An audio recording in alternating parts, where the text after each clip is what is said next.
Hello everyone, welcome to my next mini blog. সেই দিন order করেছিলাম রোলস মানিয়া থেকে একটা রোল, আর আশীর্বাদ বলে একটা সুইট জয়েন্ট থেকে গুজিয়া অর্ডার করেছিলাম।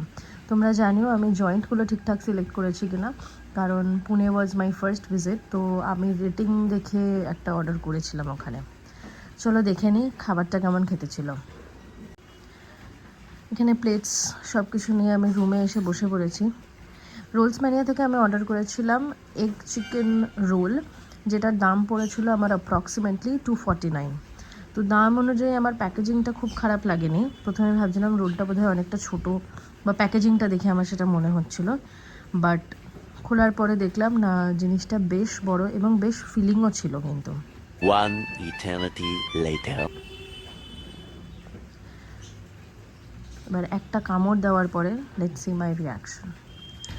ইট ওয়াজ অসম, মানে জেনুইনলি খুব ভালো খেতে ছিল। আমি হাইলি রেকমেন্ড করব, তোমরা যারা পুনেতে আছো, যারা এখনও খাওনি, তারা অবশ্যই একবার খেয়ে দেখো। এখানে অর্ডার করেছিলাম আশীর্বাদ থেকে দুটো গুজিয়া। এটা আমার একটু কস্টলি লেগেছে, দুটোর দাম 179 ছিল। আর আমি ফার্স্ট টাইম গুজিয়া খাচ্ছিলাম, আমার কিন্তু খুব একটা ভালো লাগেনি। ভীষণ ড্রাই মিষ্টিটা, আমার পার্সোনালি ভালো লাগেনি। তোমরা জানিও তোমাদের কেমন লাগে। দেখা হবে খুব শিগগিরই পরের একটা মিনি ব্লগে।